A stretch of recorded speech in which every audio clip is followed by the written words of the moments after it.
njëriñam ak lorom lan moo ci ëpp parce que bu dee ndox rek on a de l'eau en abondance au Sénégal on n'a pas besoin de dessaler l'eau de mer. D'accord.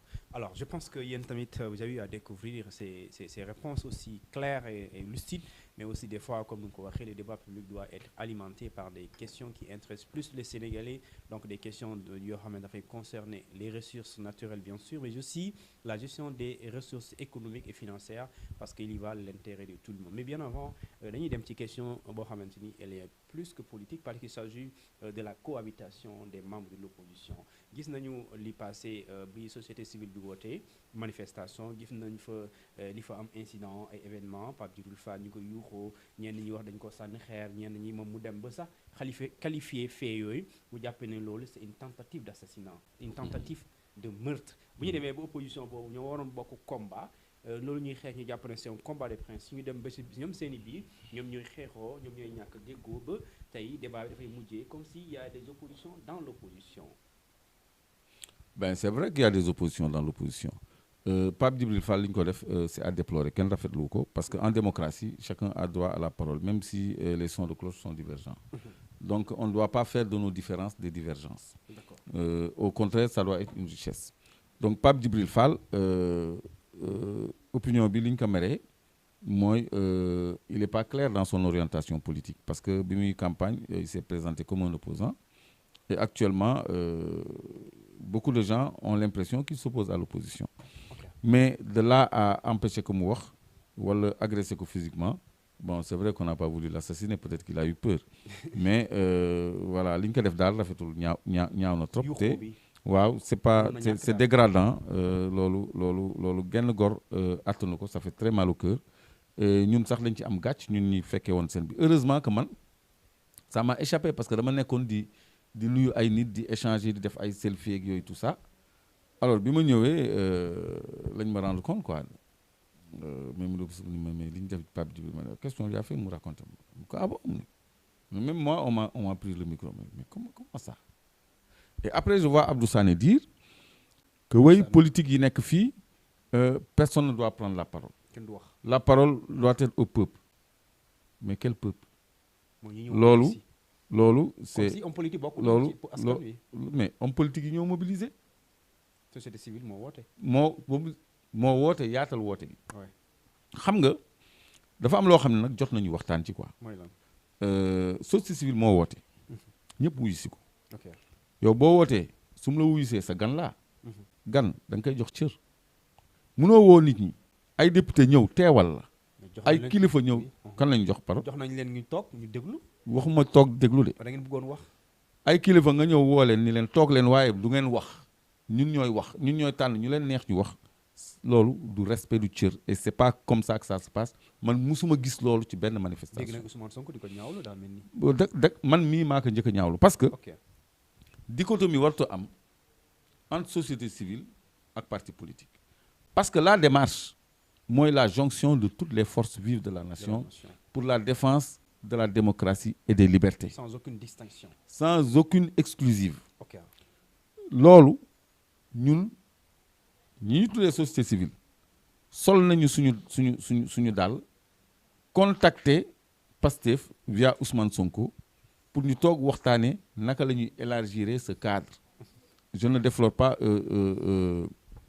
un secret. ba ñun ñu ngi ci dynamique boobu. ñoom tamit. Ils ont la même perception. Donc ñoom même chose la ñu bëgg.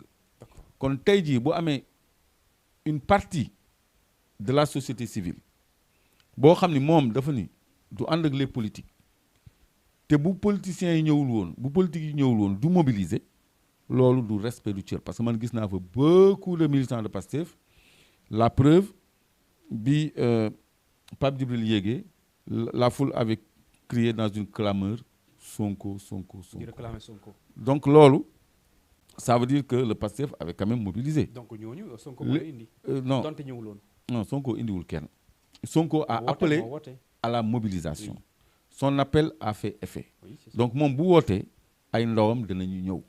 Donc ci clameur boobu dalay won un échantillon de la composition de ce monde-là, de ce public-là. Donc loolu laa la bëgg expliquer foofu donc nit mënu la mobiliser ba pare nga ni benn ndawam du fi wax. privé ko ci problème boo xam ne. mais du sa problème yow. problème sénégalais la. mais problème Cour des comptes c'est pas un problème de Abdou Sané ou de xaw ma lan 3D xaw ma lan Moundiaye Cissé ñoom c'est pas leur problème. ñoom bi ñu wootee gis nga man woote nañ fi jàmm gën ay. man kenn yëgaluma ko. mais dama ñëw teew. parce que je me suis senti concerné. D'accord. Même bu vendredi bi man kenn yëgaluma ko. mais j'ai pas le droit de m'absenter de telle manifestation. parce que c'est un combat de principe. mais mënoon naa ni bon comme yëgaluñ ma ko. te j'ai le contact naa toog sama kër. mais j'ai pas le droit parce que lu ñëpp bokk lañ doon défendre yow doo toog ay détails de forme quoi mais nag ñoom bu ñu ñëwee ni kenn du wax ça veut dire qu'il y a un problème. mais ñu wax aussi le message est passé. naka nga mën a louer non le message n'est pas passé naka nga mën a louer une tribune une sonorisation am ay micro ak yëpp nga ni bon gan yi et puis d'illustres autres nga ni du ñu wax Guy Marius Sagna il n'est plus n'importe qui. Mimi Touré aussi. Mimi Touré n'est pas n'importe qui. Oui. Honorable député madame Wagne du madame Wagne sax Daba Wagne. même Goumbala gis nañ ko du n'importe qui. ñoom ñëpp mais ay kilifa lañu. Birame Souleye était là-bas. ñëwoon na waay donte wax. mais Djibril Gueye Ndiaye de Pastef. mais pourquoi cet ostracisme là ce clivage bu ñu bëgg a créer entre société civile et parti politique. Alors que frustration. non c'est soit un manque de vision wala une certaine jalousie ou un manque de vision parce que mënoo mener benn combat di am segment booy exclure ci combat bi. surtout ñi lay mobiliser. maintenant vendredi maintenant. le 6. ça va être une autre manifestation et on verra la différence. Il y aura une tribune où les gens vont s'exprimer librement. te loolu mooy objectif du rassemblement c'était pas une marche c'était un meeting mais un meeting c'est la prise de parole. On a un message c'est quoi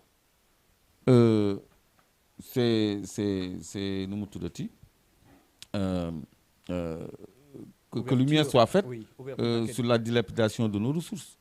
Donc kooku c'est amul ñu ci bokk ak ñu ci warut a bokk donc c'est tout. Voilà mais aussi est-ce que le problème il est une émission à Walf. D'accord. Est-ce qu'il n'est pas temps ba xam nga on tend vers la fin de l'émission ñu ngi jégalu justement alors dañoo bëggoon wax ne par exemple est-ce que tey comme noo ko waxee toutes les forces vives de la nation société civile hommes politiques entités yi quelles que soient les formations politiques quand même ñu rassembler autour d'un idéal commun ñu xeex li nga xamante ni moom la ñu jàpp ne mooy li jógee ci rapport bi quand même moo gën ñuy féewaloo di wonante ego ku ne di woote maa fi nekk wala maa la ëpp militant wala waroo waxee fii est-ce que jotul quand même ñoom ñu rassembler autour de l'essentiel. mais nee naa la loolu la ñu nekk di dox nii mais man j'ai entendu dire que waa FRAPP dañuy def manifestation. yaa ma ko wax ce samedi avec Guy Marius Sagna il l'a annoncé en tout cas aujourd'hui.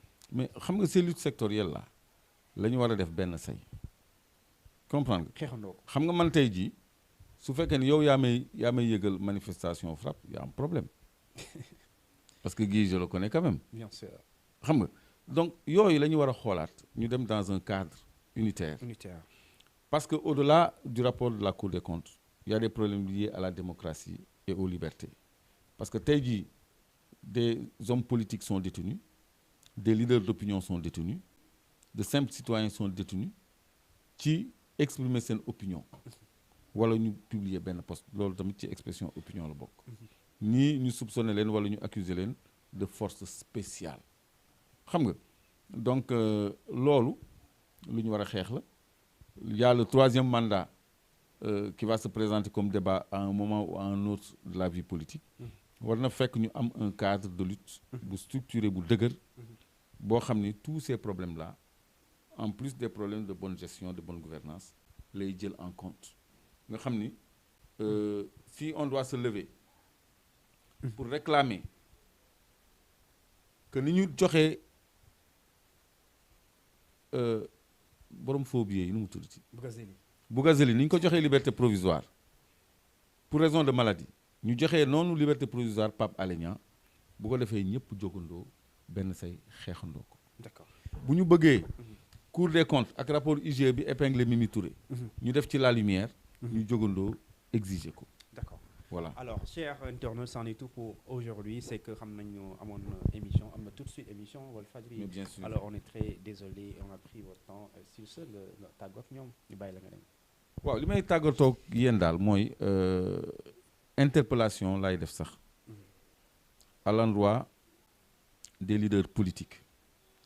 La politique c'est bien mais les questions économiques moom mooy ñu dundal nañu bàyyi xel ci Macky Sall mi nga xam ne am na tuppe ni day teq 1200 milliards ci suñu budget di ko def ci subvention boo xam ne essence mu ngi jar presque 900 890 gasoil wàccul courant wàññeekuwul te ñu ngi jëm ci gouvernance pétrolière te lii muy dugal foofu lu yokk woon ci budget bi ñu naan 6000 milliards la 1000 milliards yooyu ci yokk woon et quelque daanaka jëlaat na ko ci beneen loxo léegi lillaahi wa rasuuli yi nañ ko topp fexe ba cartel boobu yàbbi suñu koom-koom bi mu ŋànk bëgg ko séddoo seen biir ci loo xam ni président Macky Sall waajal na leen ko teggi leen ñàggu contrôle yenn yu mel ni nu mu tudd code des marchés publics ak yeneen yoo xam ne ñoom dañu mën a def lu leen neex